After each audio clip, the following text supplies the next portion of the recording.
No, it's okay. So, and I believe we have a video before we start, which is Katharine Hamnett.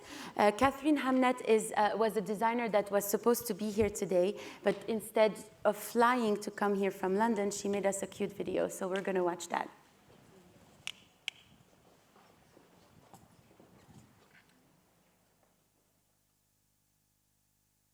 Hi, I've been asked to talk to you about fashion activism and the view of the industry from within and without, how we can change it, how we can make sure there are no more fashion victims, because the fashion victims are the victims of fashion of the planet itself, are actually life on Earth.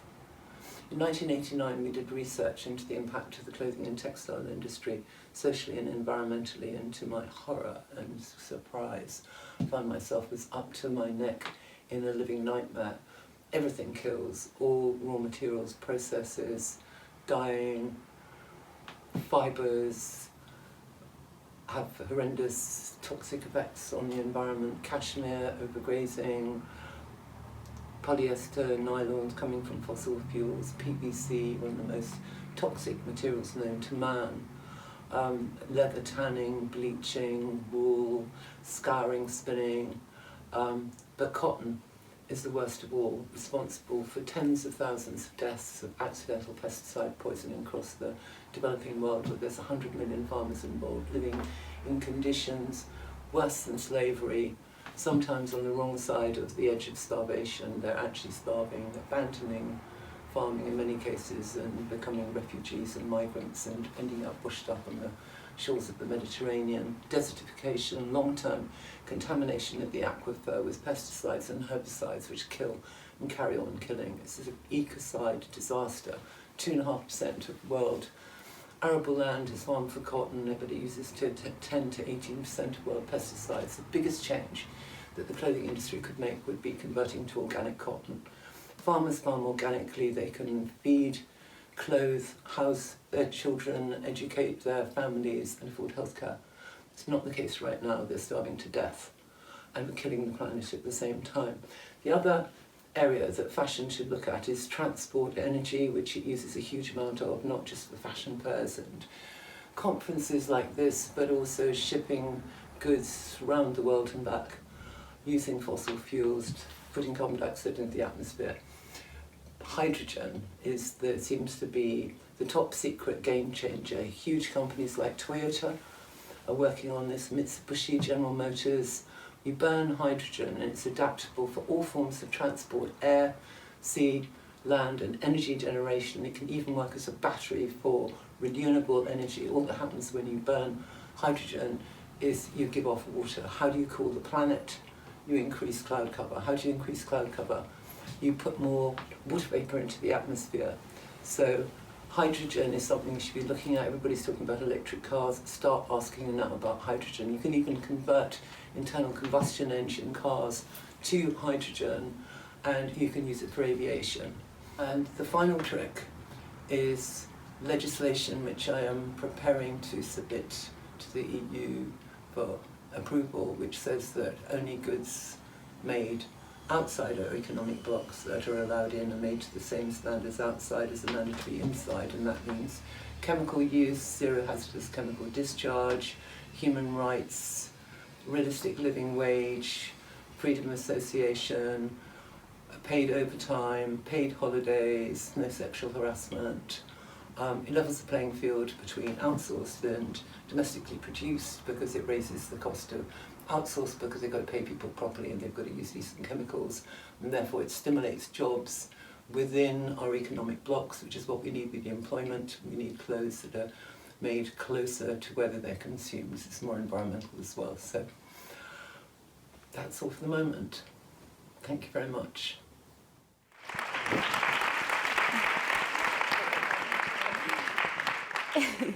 So here we are today to discuss culture, but through the lens of educating women and girls.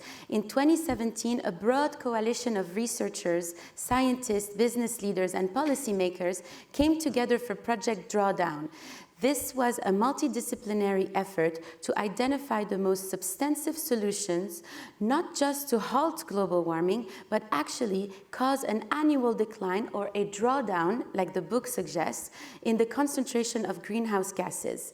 And through their research, they have found the team looked at dozens of methods of minimizing carbon dioxide emissions, and in the end, they drew a list of 80 immediate and practical measures, along with 20 near-future concepts that can keep carbon dioxide out of the sky.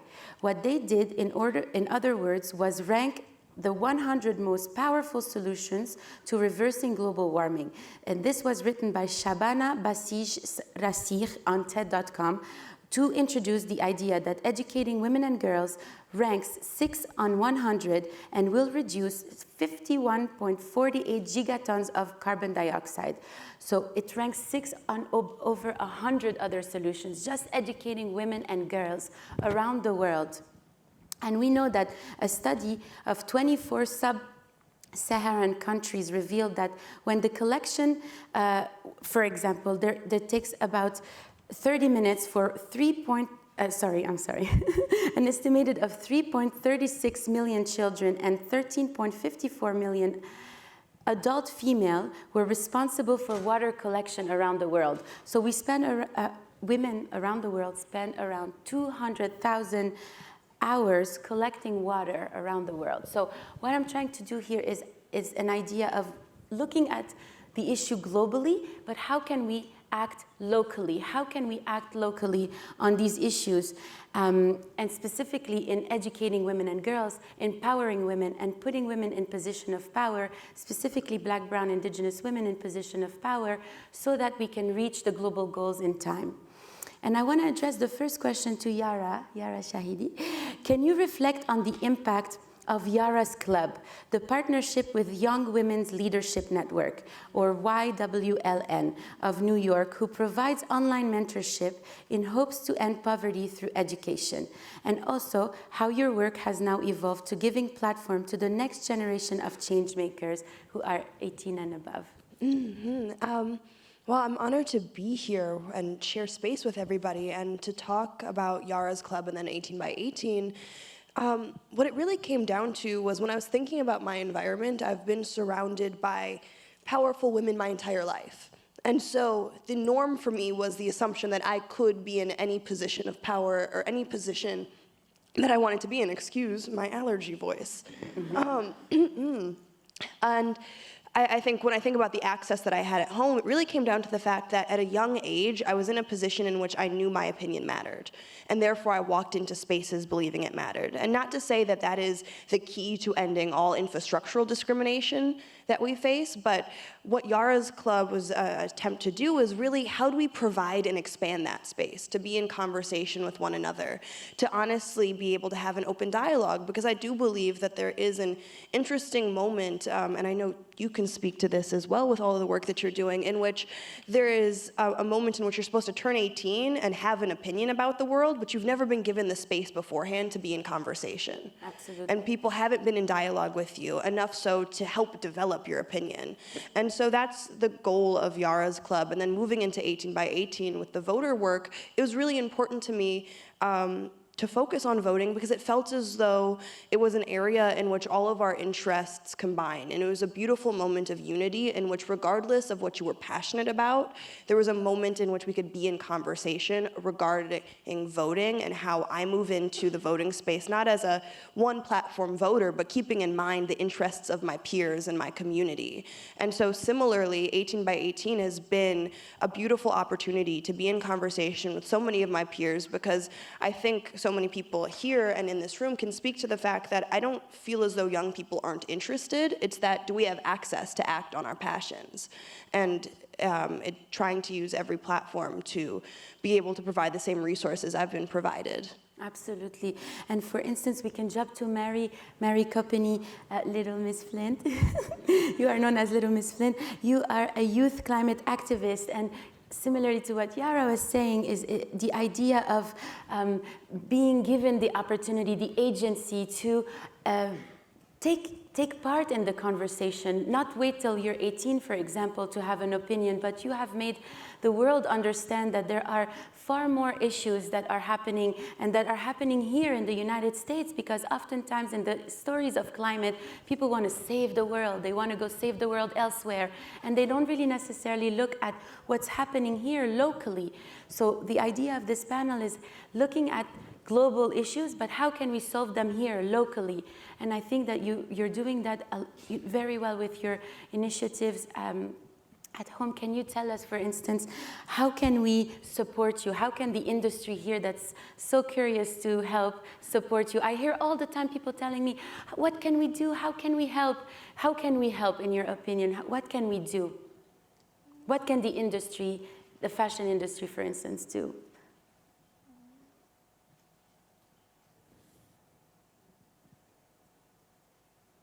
For example, just earlier there was Ayanna Elizabeth Johnson on stage, and when she left, she's a climate activist, and she said, I wish I said to the audience that what I need is to have the fashion industry sponsor a scientist, make us look cool, make us, sound cool, make us, for people to understand what we are trying to say, what we're trying to do. And for instance, the fashion industry is looking at science right now in order for us to, this is what the whole purpose of the study hall is about, is, for instance, to include some of the science. Maybe I jump to you, Robin. Robin Bell is a scientist and geophysicist at the Earth Institute. Maybe we warm up a little bit and we'll come back to you, This is what we were talking about, right? We were talking about how... You were? Okay, yeah, good, we were good. talking about what really gets us excited is that, right, you were trying to make this beautiful red dress, right, on your phone. And what I was saying is that what gets me excited is when I can show people that I can actually wear my science. And it's, that I showed you my pretty blue and white dress that's like this picture I took of the top of the Greenland ice sheet. And of course, I'm a total geek. This is Antarctica around my neck. And if you really want to see what the layers in the ice sheet looks like, I'll tell you. Because, to me, that's what I think. I think we have to figure out how to make science look cool, right? And beautiful, right? Do you think science is beautiful? Yeah, right? Don't you think, wouldn't it be cool if they could help us figure out how to convey the beauty of science? Right? That's what I wish they could do. And the challenge of educating women and girls are different in different areas of the world. I want to turn to Miss Tina. Miss Tina Knowles, you have been a mentor, a leader in your community and your space, with 2 amazing daughters as superstars, and using fashion as a medium for social change in the way that you used it. What can you advise this room full of young women to do to become the leaders we definitely need them to be? Well, I think one of the things that's been important in my life is mentoring. And I mentor a group of girls from 12 to college, actually. And they are from an underserved community. And as Yara was saying, a lot of times the exposure is very limited for these young women. And they have never had a voice, a real voice to a format or a platform to speak. So we try to teach them to have the confidence to speak. And one of the most important things, I think, for sustainability and for women is just camaraderie and finding your support system. I think as women, we face a lot of challenges that men don't have to deal with. I mean, if you're a man and you're celebrated for being hyper-focused and your job being your first priority, but as women, we have to have a support system because that can be kind of taken negatively about women. And I think it's important to teach girls from a very young age to support each other, to pull each other up, not to be competitive, because as girls, we're taught, who's the prettiest, who's the most popular, who gets the guy, and it's just really important to teach them to pull each other up and to support and to mentor and to be mentored. Mm-hmm. So I think it's really important to find a great support system for yourself, whether it be family or friends or just your sisterhood. That's just, very, very important. Definitely. And community, I'm going to jump to Cameron very quickly. You've managed to build the model mafia, and you really surrounded yourself with a wonderful community. Can you talk to us a little bit about how can women rise into leadership, in your opinion? Because as a model, you've done a lot of work, and you've managed to rise into some leadership. So I'm going to build off of what Ms. Knowles and Yara were saying, that we have to find ways to support, especially young women. And I think one way that we do that is to tell real stories about history and real stories about how change is made. So right now, there's a big push across this country for a Green New Deal. And if we go back to the first New Deal in the 30s, it actually was garment workers organizing in the wake of the Triangle Shirtwaist Fire, many of whom were young women, who were young immigrant women, who helped push for the labor protections that we still enjoy today. Mm-hmm. And if we go even further back, we can look at the very first union in the United States, and it was started by teenage garment worker girls, again, the Lowell Mill girls. And so if we tell different stories about where power comes from and where change comes from, and like you were saying, it's not about competition, it's about building community and the power we find in community, I think we change the whole narrative and how we see ourselves and how we see where we go from here. Absolutely, and this is a group that's super eclectic. Like, we have scientists, designers, actors. I would like for us all to just take a moment to just chime in as the questions arise. For instance, from the perspective of science, making science cool, making these issues affordable, or not affordable, accessible more likely. Yara, from your perspective, what are some of the challenges you've noticed from the communities around you that you've noticed and you said, okay, I'm going to make a change and I'm going to be empowering using this, I'm going to create collaborations and partnerships with brands to elevate the voices, creating agency? Well, I feel like where my interest really started at home, being Black and Iranian and being raised to be very proud of my global heritage. My parents intentionally set both my brothers and I in this global community, and so everything I learned about at a young age was from this sense of being a part of a greater community that wasn't divided by the borders that have been set by wars, wasn't divided by these concepts. And so I really start, when I think about what I've been affected by, is there is no separation between I and us. Mm-hmm. And so when I look at what I've been passionate about, it ranges. And I think that's why people who follow me see me talk about so many things, because I see my communities be affected by so many things. I remember that pivotal moment in my life when I realized that climate change was a social justice issue. Mm-hmm. And that was a moment of education for me. Mm-hmm. And so oftentimes, whether it's social justice or racial equity, those are starting off points mm-hmm. to realize how much more there is to be passionate about and care about and be concerned about. And there's a moment, I think what captures kind of what I aim to do is the James Baldwin quote, which I love so much, is there's a moment in which you realize that the flag you pledged allegiance to, along with everyone else, did not pledge allegiance to you. Mm-hmm. So in the most concise terms, I think the work that I aim to do is figure out what infrastructural change could be made so that we're in a nation that has pledged allegiance to your existence. Mm-hmm. And I'm grateful to be working with brands. But speaking to the part on partnerships, you're absolutely right. I'm grateful. We're very intentional with who we choose to collaborate with. And what I love about Adidas, not only the fact that I'm fully wearing Adidas, but it comes from an authentic place in which it's one of the only teams in which we've walked in and haven't had to ask about gender balance, mm-hmm. haven't had to ask about a sense of racial equity, and thinking about even their plans to be a part of this climate conversation. That was something that they brought to the table immediately. Mm-hmm. And so to be an active partnership and to be able to use platforms with brands that are already thinking proactively, oftentimes it's hard in this corporate culture to be very distracted by what's presented on screen versus what's happening behind the scenes. Mm-hmm. And so oftentimes we move into these spaces trying to align with brands where their commitment behind the scenes is tenfold what you see out in the world. And I'm grateful that that's what we've been able to achieve so far in this partnership as well. Absolutely, that's so well said. I guess that now we are forced to do more than just the jobs that we are assigned to do. we're not just models, you know, we're not just actors, we're not just activists, we're not just scientists, we're not just mothers and friends and sisters. We have to extend ourselves so far beyond what we usually we're allowed to do, and so we're asked to take more space. And I want to turn to you, Haatepah, because what you are doing is not just modeling, essentially. It's taking up space, talking about your culture. I want you to comment on that. You're the only man on our panel, but you are an important part of the conversation as well.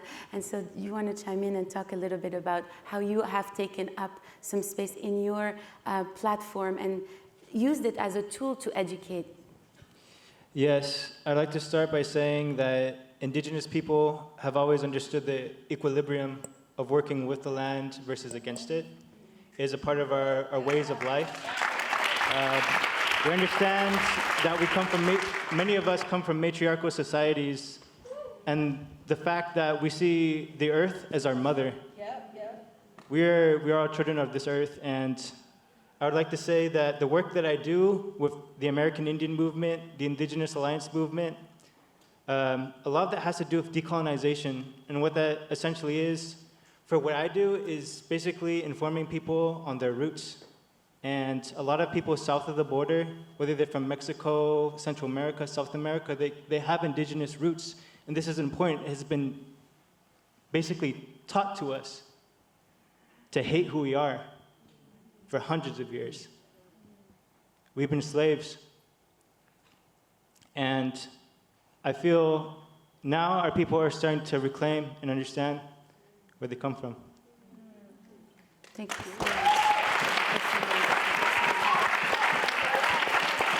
Thank you. Thank you so much.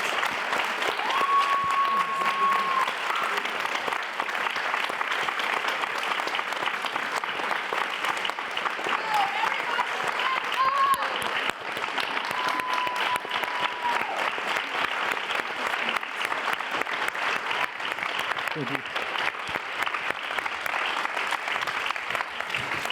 Thank you so much.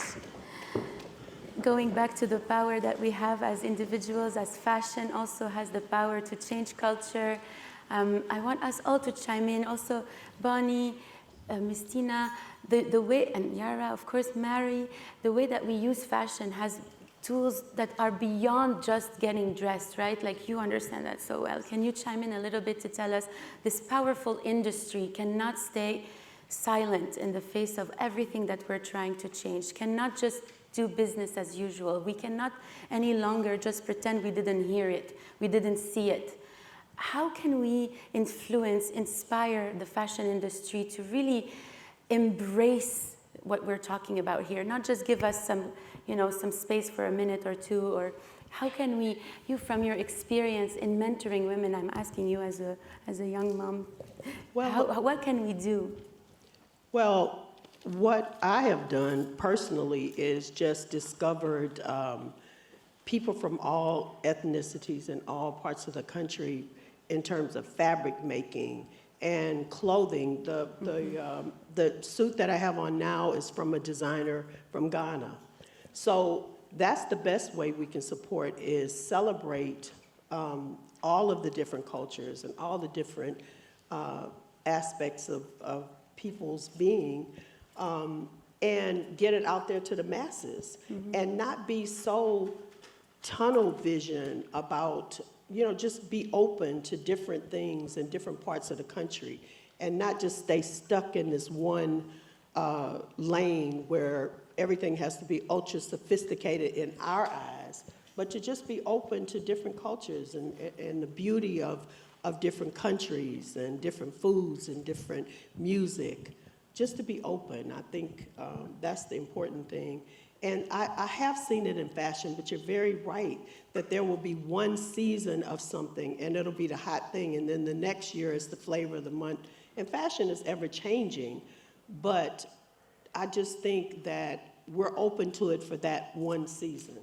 And after that's gone, it's like we're back to the norm. And it's a hard space, fashion is, for minorities to enter and to be respected. And I think that if we as consumers were more open to differences, then I think it would make a big impact on the world. Absolutely. I think that the way that we have discussed throughout the summit, the core idea was we have to change culture. We have to be able to change culture in order for us to see change. As we've heard previously also in the first panel from Ayanna Elizabeth Johnson, who said policy follows culture. Laws follow culture. And in fashion, how can we inspire it to change through the culture is essentially the idea that we're trying to explore. And again, I would look at you, Cameron, and then I'll jump in to you, Yara, just to chime in on like, how can we use fashion as a culture, really, to influence that change? I have to say, I think however you raised your children is what I hope that my children get to do, which is be able to envision and embody and build for themselves an alternative, and hopefully to share that with others. And so that is the cultural change that we need. And I think as culture makers, we get to perform the change before the deep, challenging work. We get to do it first. And that is a privilege and also an enormous responsibility.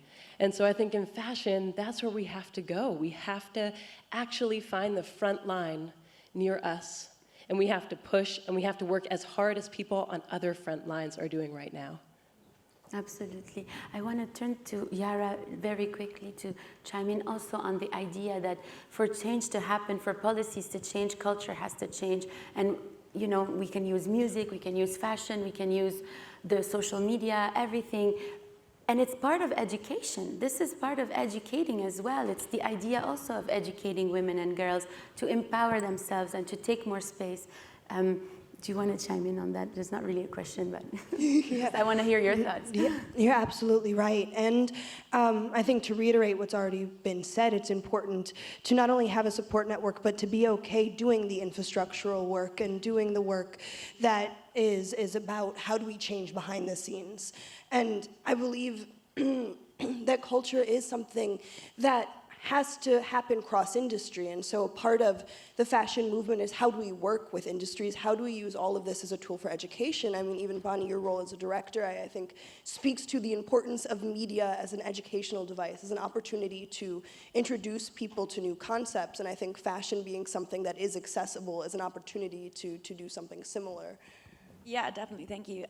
No, I mean, for me, I think with all things, either you're leaders, as we're talking now, you embody that and it feels right in yourself to be one, or sometimes you would prefer to be part of a whole and sort of attach yourself to a group and a movement. And to me, that's been part of my journey of stepping behind the camera from acting to directing, is I realized that was more fitting to how I like to tell my stories and where my strengths lied. So I think I really bring that into the same kind of way as understanding education and culture, is really realizing just because you're inspired by a leader doesn't mean you necessarily need to be that leader. So I think it's really important to just personally, after today, digest everything that's happened and you've heard and just feel what feels right for you.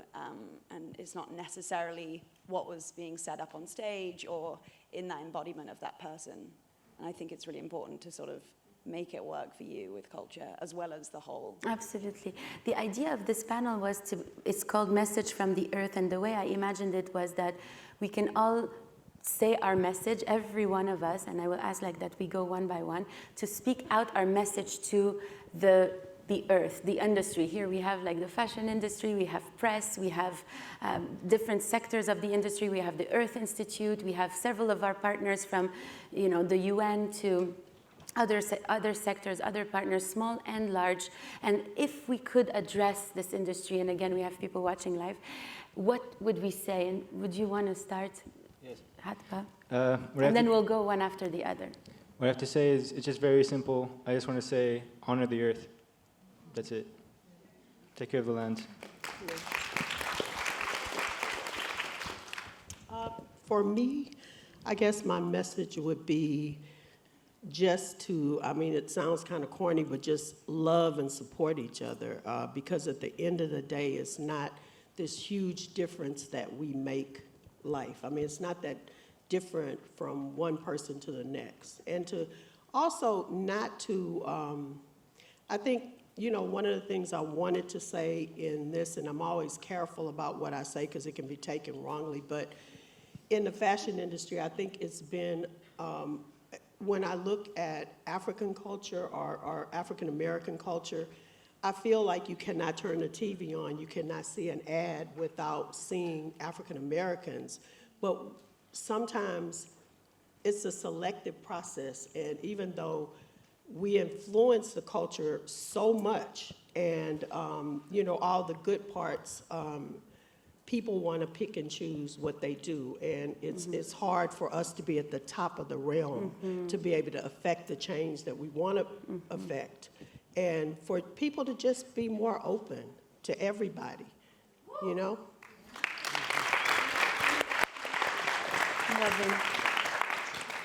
I think my message is a little bit geekier because. But that's what we want. Okay. That's what we want, Because Robin. that's my job. Yes, that's my passion. Do it. So my message is that, you know, we're really lucky as a species that we can see how this planet works.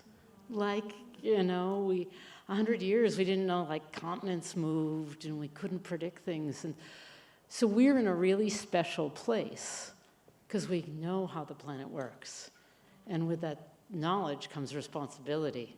So I think it's time for us to, all industries and all communities, to assume that responsibility.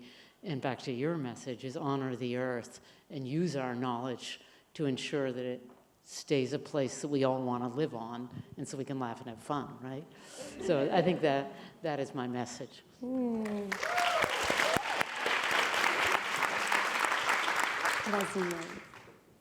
you restate the question? And the question is, what would be your message to the earth or to the industry or to the people? Or you say it so well on social media. Imagine you're just with me. You got it. Just talk about your... Just tell us your message for the earth. Speak from your heart. Speak from your heart. What brought you here? Tell your story. Yeah. How did you get started with this? I got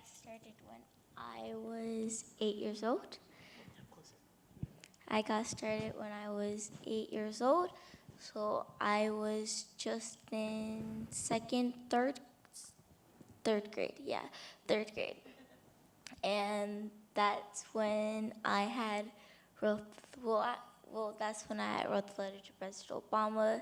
You know, you guys know about that, right? Yeah. Everybody. Well, Tell the story. People like to hear it.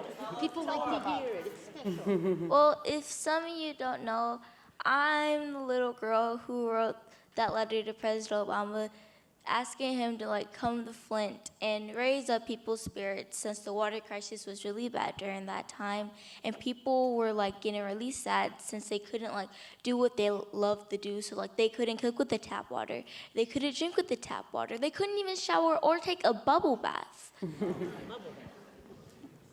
And some of the kids couldn't even make Kool-Aid because of how bad the water was. So then, we all had to use bottled water. So I just asked him, Kitty, kind of come to Flint, just raise everybody's spirit so then nobody won't feel really sad during it. And a couple months in, I was still in second grade. No, third grade. Yeah, third grade. My bad. Third grade. And I was just chilling inside my third grade classroom doing my math work, trying to get my grade, when all of a sudden I see my mother walk in, and I was like, oh, she's probably here to check up on me, or just pick me up, because I like getting picked up from school, because yeah. But no, all I see is her with a whole bunch of camera people behind her. And I'm confused because what did I do? I was like, and then she comes over to me with all the camera people, pulls out her phone and starts reading the letter that I wrote. And then she starts reading that, President wants to come to Flint, but not only come to Flint, but me. And me being the third grader that I was, me getting all happy, jumpy, and excited. And then all my friends are like, wow. Then yeah, that happened. And then, yeah. What's it like in Flint now? There's a water crisis in Newark too. Yeah. I mean, there's bad water everywhere, but I just want to say that America has a water crisis, and the government isn't really doing anything to fix it because they're too busy on,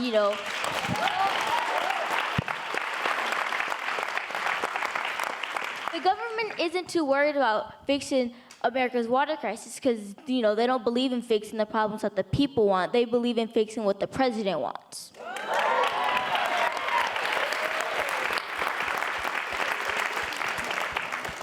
And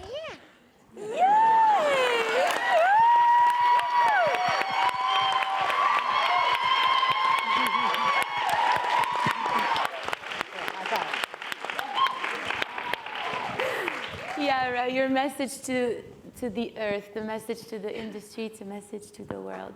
Well, I have to restate something that the activist Future, Janaya Khan, on Instagram or Twitter had said that really spoke to me was, it's really important in whatever room to remember who are we if not each other. And the way that she stated it was that, the way that they stated it was that you must bring people other than yourself into a room, because if you only advocate for yourself, then all you're asking is for colonial infrastructures to work in your favor. And so I think it really comes down to that idea of, are we reshifting, are we shifting, or are we disassembling? And I am inspired to be in a room of disassemblers. Yes.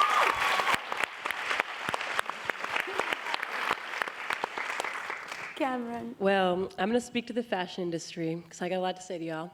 And I'm going to break it down. So fashion is, like most highly extractive industries, the responsibility of harm done belongs to a few people. And when I try to have empathy for those few people on top, I think you must just be ignorant. You must just sit and not know what to do next. And I can appreciate that, and I can feel for you in that. And I also would tell you that there are so many people who know, including children who are brilliant, like Mari. There are so many people who know. So find some humility, find some speechlessness. Find the people who have been doing sustainable fashion and sustainable lifestyle for not decades, but centuries, and bring them in and disperse your power and money as fast as you can, because we have 10 years.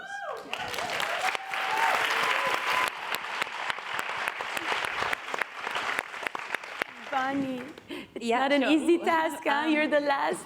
Yeah, my message to the earth would be that I guess I'm first here to listen and to learn, and to hope I never stop learning. And that I hope that my curiosity will help me lead me to the best action possible in each scenario, and know that that action, when listening, will change tomorrow or the next day. So it's just a constant being in that flow, I guess, and I'm here to do it with everyone, as we are, speaking. My message to Earth is to each other, because we're of it. Thank you. And now we're going to have Haatepah. Will you sing? Yes, Haatepah is going to tell us what you're going to do, because I'm not going to do it justice. I'm going to sing a song. It was given to me by my elder, Tony Gonzalez, of the American Indian Movement West. And this song is called the AIM Song, or the Unity Song. So I'm just going to sing that right now. Yeah, okay. We yo hey ha, we hey ya we ha, ya we hey ya we ha, ya we hey ya we ha, ya we hey ya ho hey yo hey ya hey yo. We yo hey ha, we hey ya we ha, ya we hey ya we ha, ya we hey ya we ha, ya we hey ya oh hey yo hey ya hey yo. We ha we hey ya oh hey yo hey ya hey yo.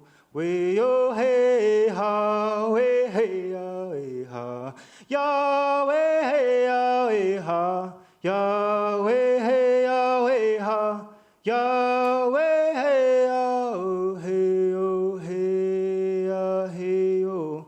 We yo hey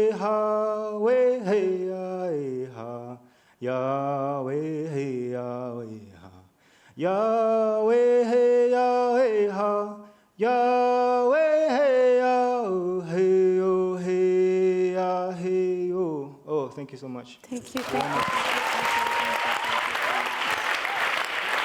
Thank you so much. Thank you so much. Thank you. We are over time. We have to leave, but thank you so much for being here. Have some water, babe. Have some water. Leave your mic.